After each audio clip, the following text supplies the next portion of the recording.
예, YTN 라디오가 보내드리는 신율의 뉴스 정면 승부 2부 시작합니다. 2부 정면 인터뷰로 시작할 텐데요. 지금 신평 변호사님 전화 연결돼 있습니다. 변호사님 나와 계시죠? 네. 예. 오랜만에 뵙겠습니다. 예. 감사합니다. 지금 YTN에서 계속 속보가 뜨고 있는데 관저 앞에 긴장이 고조되고 있다. 예. 그리고 지금 자동차로 해서 그러니까 버스로 해가지고 외부의 시야를 완벽히 차단하고 있다. 뭐 이런 소식들이 전해지고 있는데 예. 자, 신평 변호사님께서 보실 때는 체포를 하기는 할 거라고 보시는 거죠? 자기들은 뭐 최선을 다하겠죠. 예. 그러나 제가 한마디 말씀을 드리고 싶은 것은, 예. 공수처가 또 이 국수본이 도대체 누구를 위해서, 무엇을 위해서 이렇게 무리한 강경책을 서는 것인지, 도저히 이해하기 어렵습니다. 현직 대통령을 굳이 수갑을 채워서 연행하는 그 모습을 보이겠다고 하는 것인데, 이것은 과거의 관례에 두고 나는 것이고, 또 체포영장 자체가 상당한 절차적 흠결을 갖고 있습니다. 이런 영장을 내세워가지고, 이렇게 무리한, 이 강경책을 서는데, 여하튼 윤석열 대통령은 국민이 뽑은 대통령입니다. 이 대통령을 세계 만방에 수갑을 채워서 연행을 하는 모습을 보이겠다고, 날뛰는 공수처나 국수본은 도대체 우리의 국적이나 또 국익을 조금이라도 생각하는지 의문스럽습니다. 예. 그리고 지금 지금 여론조사 결과를 보면요, 현역 정치인 중에서 윤석열 대통령은 가장 국민의 지지를 많이 받는 정치인입니다. 이런 정치인을 이런 식으로 모욕을 주면서 끌고 가 있다, 이렇게 나오는 것은 민주주의에 반하는 것입니다.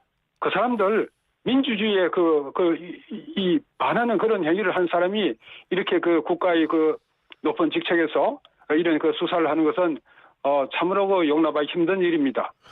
예, 지금 이제 신평 변호사님께서 여론조사 말씀을 하셨습니다만 지금 예. 구체적인 언급을 안 해주셔서 그것을 개인적 의견으로 저희가 받아들이고 그렇죠. 예, 하겠습니다. 잘 알겠습니다. 근데 제가 이거 좀 여쭤볼 것이 몇 개가 있는데 누구를 예. 위해 강경책을 쓰나 이런 말씀을 하셨는데 누구를 위해서 쓴다고 보십니까? 글쎄요. 근데 그 사람들 도대체 이해를 할 수 없어요. 또 무엇을 위해서 이렇게 합니까? 그리고 신평 변호사님께서 예. 과거의 관례에도 맞지 않다. 어떤 관례로 말씀하시는 거죠? 과거의 관례를 보면은 박근혜 전 대통령 당시에 예.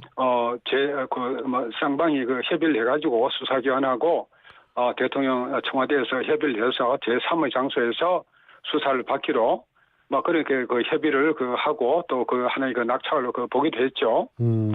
현직 대통령에 대해서 이 수사를 직접 들어간 예가 그렇게 해서 박근혜 전 대통령 때는 그게 합의를 했습니다만은 그게 나중에 다른 사유로 개집을 했습니다만은 현직 대통령을 이런 식으로 수갑을 채워서 연행하는 모습을 텔레비 생방송이나 또는 헬리콥터가 뛰어가지고 중계를 하고 이거는 정말 우리 민주주의 사회에서 있을 수 없는 일입니다. 윤석열 대통령 도피설 이게 민주당 측으로부터 제기가 됐었는데 아시죠? 들어보셨죠? 도피했을 가능성이 있다. 예. 이 부분이 제가 알기로는 오늘 아침까지도 민주당 의원 중에 한 분이 예. 이런 비슷한 언급, 다시 말해서 인근 관저로 가서 패닉룸으로 피할 수 있다 이런 얘기를 한 것 같은데, 예. 자 이거는 어떻게 바라보고 계십니까? 글쎄요. 제가 아는 윤 대통령은 그런 치졸한 분은 아니고요. 예. 또 윤 대통령이 관저에 있다는 사진이 포착이 됐죠. 예. 그걸 봐서도 이것은 하나의 또 다른 오물 뒤집어 씌우기가 아닌가 생각합니다. 왜 이렇게 예. 현직 대통령을 이런 식으로 모욕을 주고 창피를 주고 이렇게 왜 하는지 모르겠습니다. 그리고 또 한 가지 제가 여쭤볼 것이 이제 김상옥 의원이라고 들어보셨죠? 예. 이분한테 이제 권성동 원내대표가 탈당을 권유해서 논란이 되고 있는데 이 부분은 어떻게 보고 계세요? 글쎄요. 지금까지 특히 김예지, 김상욱 의원이 이 그 당론과는 그 다른 행동을 하면서 예. 계속 그 자신의 그 의견을 그 고집해 왔죠. 예. 그리고 또 제가 알기로는 그 이 두 분은 그 의원총회도 그 참석해서 자신의 의견을 게시하지도 않고 일방적으로 그 당론을 그 비난하면서 다른 결정을 해왔습니다. 그런데 그 어느 나라에서 그 마찬가지죠. 이 당원은 그 국회에 앞서서 하나의 그 당원으로서 당론을 정해진 당론을 그 따를 의무가 있지 않겠습니까? 물론 하나의 그 헌법기관으로서 그 당론이 현저하게 그 부당하다고 판단된다 그러면은 그 당론을 배척할 수는 있겠죠. 그러나 지금 그 이 국민의힘 당에서 그 정한 그 당론은 말이죠. 이 보수가 괴멸의 위기에 처하는 그런 그 심각한 상황에서 그 위기를 막기 위해서 하는 그런 당원 이 당론을 의원총회를 거쳐서 그 마련한 거 아니겠습니까? 이런 것을 그 두 분은 여하튼 그 국민의힘의 그 배경에 대해서 국회의원에 그 당선된 거 아니겠습니까? 이런 그 최소한의 그 정치적 그 신지를 그 벗어나서 행동하는 것은 그 마땅치 않다고 봅니다. 더욱이 말이죠. 저는 그 두 분을 보면은 지금 그 국민의힘 당이 그 당하고 있는 그 고통스러운 상황에 대해서 조금 더 그 이해하는 마음이 없어요. 그래서 그 어떤 그 인간으로서 우리가 가져야 할 최소한의 그 공감 능력, 막 그런 점에서 조금 그 부족한 것이 아니냐. 저는 뭐 그런 생각까지 합니다. 최소한의 공감 능력도 없다. 알겠습니다. 지금 윤석열 대통령 측이 경찰 150명의 신원을 공개해달라는 요청을 했다라는 속보가 들어와 있고요. 그리고 지금 어쨌든 윤 대통령 측은 이 소위 말해서 이 체포한다는 사실, 체포를 하러 이 경호처의 정당한 공무집행 이러한 것들에 대해서 오히려 막은 것이 문제다라는 입장을 갖고 있는 것 같아요. 글쎄요, 뭐 지금은 쌍방 입장이 예. 워낙 이 다르죠. 예. 뭐 여기 관해서 어떤 그 누구라도 그 유권적 해석을 할 수 있는 사람은 그 아무도 없고, 예. 또 지금 어느 그 기관이 여기에 대해서 유권적 해석을 할 수도 없는 형편 아니겠습니까? 예. 그런 뭐 그 문제에 관해서 제가 뭐 제 의견을 말하는 것은 별로 의미가 없다고 생각합니다. 예. 신평 변호사님께서는 뭐 법학자이시자 교수도 하셨고 판사도 하셨고 해서 여쭤보는데, 예. 신평 변호사님이 보실 때 지금 공수처 어떻게 평가하세요? 그러니까 뭐 공수처를 일각에서 폐지해야 된다 이런 얘기도 나오고 있는 것 같은데. 참 그 안타까운 일이죠. 예. 사실은 말이죠. 노무현 정권 때 공수처가 처음 그 설립되려고 한 거의 그 성사 단계까지 마지막 그 단계까지 간 적이 있습니다. 예. 그때 제가 듣기로는 유시민 선생이 초대 공수처장은 심평 교수가 맡는 것이 옳다고 노무현 대통령에게 말씀드려서 노 대통령께서 좋다고 그렇게 승낙하셨다는 그런 말까지 제가 들은 사람입니다. 예. 그런 또 제가 제 생애를 걸쳐가지고 계속해서 사법개혁을 주장해 왔죠. 그 사법개혁의 핵심적인 내용으로 공수처가 들어가 있습니다. 예. 그런 입장에서 제가 지금의 공수처를 바라보는 제가 얼마나 착잡하니까 심경이겠습니까? 예. 근데 그 존재 자체는 필요하다 이렇게 보시는 거예요? 존재 자체는 필요하죠. 그 존재 자체는 필요한데 어쨌든 지금 문제점이 있으면 어느 측면이 보완이 돼야 된다고 보십니까? 글쎄요, 저는 무엇보다도 초대 지금 또 공수처장이나 지금 공수처장이나 공수처가 필요한 이유에 관해서 확실한 납득을 하는 이해를 하는 그런 법정이 아니라고 봅니다. 어쩌다 보니까 추천받아서 용케 운 좋게 공수처장이 된 것 같은데 공수처가 말이죠. 진정으로 해야 할 일이 수탁이 있습니다. 그런 일들을 다 제쳐놓고 개컷해서 지금 이렇게 현직 대통령의 이 부당하고 어떤 굴욕감을 주는 이 체포영장 집행에만 매달려 있는 것이 대단히 안타깝게 생각됩니다. 자, 그리고 우리 신평 변호사님이 그 SNS에 트럼프에 관해서 언급을 하셨다고 하더라고요. 근데 지금 현재 트럼프 정부, 그러니까 이제 1월 20일 날 취임하게 되는 트럼프 행정부가 윤석열 정부를 나름대로 신뢰하고 선호한다 이렇게 판단하시는 겁니까? 지금 여러 시그널이 전해오죠. 또 그 예. 시그널이 점점 강해지고 있지 않습니까? 예. 특히 영김 하원의원의 미국의 소리 방송, 미국의 소리 방송이 가지는 의미가 대단한 겁니다. 거기에서 영김 하원의원이 윤석열 대통령이 받는 고통의 원인에 관해서 현재 지금 윤석열 국내에서 윤석열 대통령의 지지자들이 갖는 입장하고 완전히 같은 그런 견해를 표명을 했죠. 예. 또 트럼프 대통령이 취임 가까울수록 또 취임하시고 나서 이 윤석열 대통령에 대한 이 지지 입장이 보다 강해질 것은 거의 필체의 사실로 보이는 것 아니겠습니까? 알겠습니다. 그리고요, 민주당 소속이시죠? 정청래 법제사법위원장. 법사위 전체회의에서 내란죄를 형사재판하는 법원에서 이 윤석열은 사형을 당할 것 이런 발언을 했다고 하는데 이 발언에 대해서는 어떻게 생각하십니까? 예, 저는 정의연에 대해서 그렇게 나쁜 말을 하고 싶지는 않습니다만은 그런 말은 말이죠. 우리가 어떤 경우에도 최소한의 검도는 지켜야 합니다. 어떻든 윤석열 대통령이 현직 대통령 아닙니까? 예.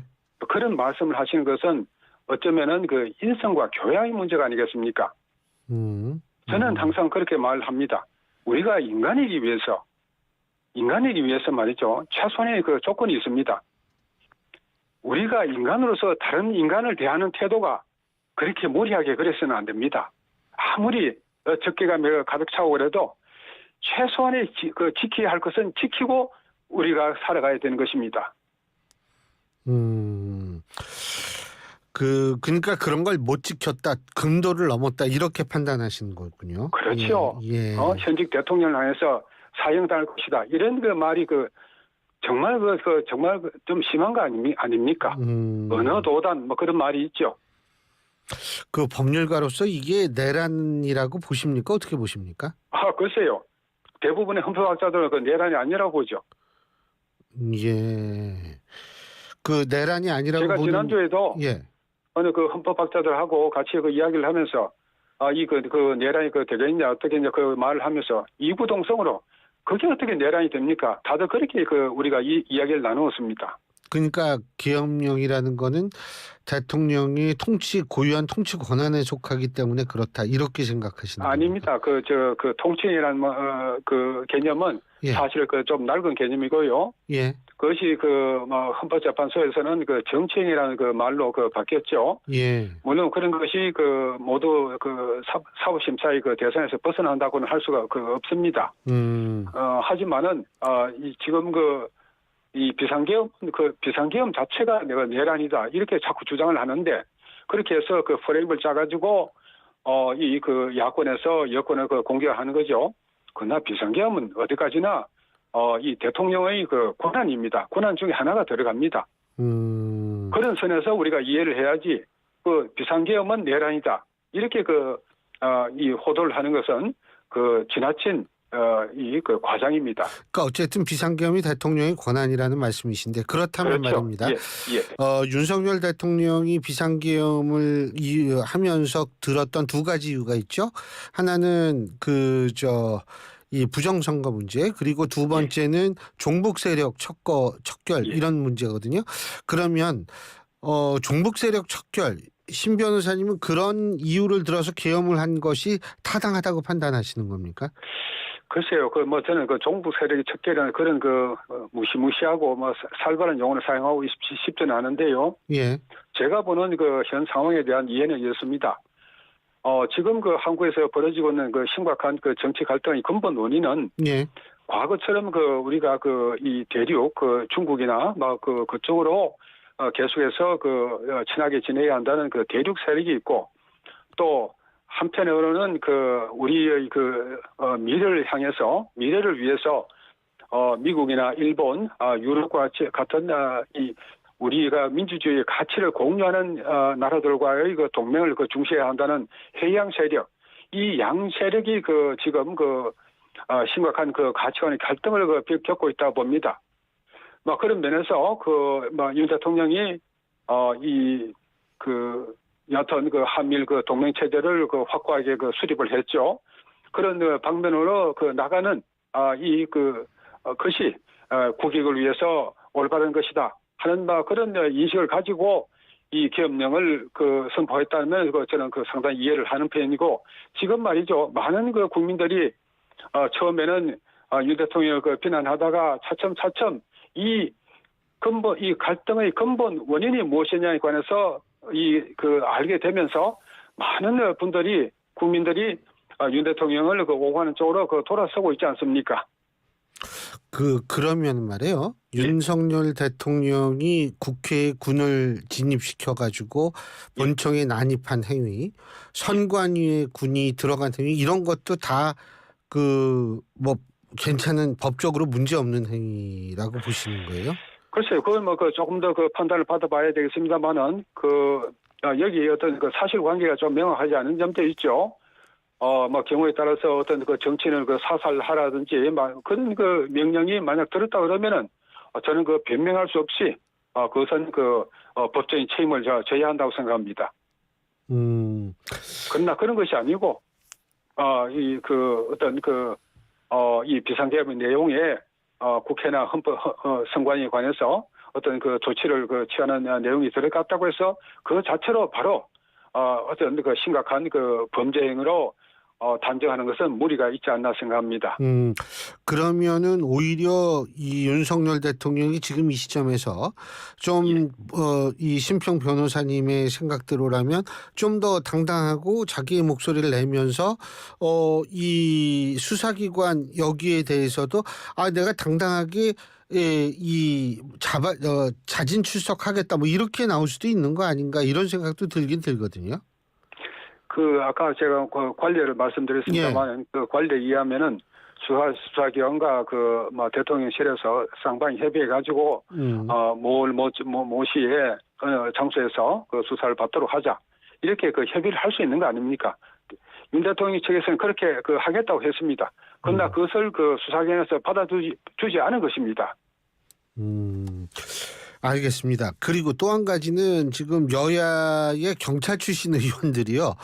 지금 뭐 국가수사본부를 둘러싸고 좀 말들이 많은 것 같은데, 가장 대표적인 두 경우를 본다면, 먼저 민주당의 이상식 의원, 이 자기 SNS에 뭐냐면, 이 윤 대통령 체포영장 만기를 앞두고 당과 국수본 간 메신저 역할을 하느라 전화기에 불이 났다, 뭐 이런 얘기도 하고 있고요. 국민의힘 이철규 의원 같은 경우에는 국가수사본부장을 만나서 훗날을 생각해라, 뭐 이런 얘기를 한 걸로 알려지고 있지 않습니까? 그렇죠. 어떻게 보십니까? 근데 이철규 의원의 말씀하고 이상식 의원의 말씀은 조금 결이 다른 것이죠. 또 어떤 면에서는 다른 차원의 것입니다. 예. 이철규 의원이 말한 것은 그런 상황에서 이거 지나친 거 아니냐, 하나의 항의의 표시를 볼 수 있습니다만은, 이상식 의원의 말씀은 거의 어떤 우리가 다른 가능성을 하지 않을 수가 없이 어떤 이 경찰과 민주당 간의 연락 책임 역할을 하면서 이 민주당의 수사에 관한 입장을 국수본에 전달해서 어떤 승인을 받은 그런 아주 나쁜 행위를 어떤 국정 문란 행위라고 볼 수가 있는 거죠. 그러니까 이철규 의원은 좀 너무하다라는 그 표현의 또 다른 의미고, 이상식 의원은 좀 이건 문제가 많은 행위다, 이렇게 평가를 하신데 이 말씀이시군요. 그렇죠. 이상식 의원은 전화기가 불이 날 정도로 계속 국수본 관계자들하고 의견 교환을 하면서 이렇게 해달라고 요청을 하지 않았습니까? 예. 그러나 이철규 의원이 그런 거 요청한 적이 있습니까? 국수본에서 지금 부당한 체포영장이 집행을 하는 것에 대해서 항의를 하신 것이죠. 이 둘을 어떻게 그 같은 차원의 것으로 그 우리가 해석할 수 있겠습니까? 알겠습니다. 그리고 또 한 가지 여쭤볼 것이 지금 채널A가 계속 단독으로 보도한 건데요. 국민의힘 의원 9명 의원 그리고 또 하나의 단독 보도 또 다른 단독 보도 채널A입니다. 그 여당의 원외 당협위원장들 59명이 체포영장이 되면 그 관저 앞으로 몰려가겠다 뭐 이런 얘기를 하는데 법적으로 체포영장을 이런 식으로 저지를 하게 될 경우에는 이거 좀 그 공무집행 방해가 되는 거 아닌가요? 어떻게 보십니까? 그 법에는 말이죠. 예. 그 형식적으로 그 미법한 것이 있고 또 실체적으로 그 실질적으로 미법한 그 법이 그 따로 있습니다. 이것이 그 2차 대전 후에 그 독일의 그 초대 그 법무장관을 한 구스타프 라트부르에서 그 저창된 것인데요. 지금 그 체포영장의 그 발부에 관해서 보면은 이것이 과연 적법한 그 법의 집행일까? 물론 형식상으로는 적법한 법의 집행이고 그에 저항하면은 공무상 이 공무집행 방해에 해당되겠죠. 그러나 그 실체를 들어가 보면은 이것은 실체적으로 봐서 그 미법한 이 법의 그 집행으로 그 우리가 판단할 수 있지 않을까 생각합니다. 그래서 그런 부분 행위에 때문에 대해서 원외 당협위원장들이 그 저지하고 그 막을 쓴다 그러면은 그것은 정부에 가서는 결국 그 국민의 정당한 저항권의 행사로서 처벌할 수 없지 않을까 생각합니다.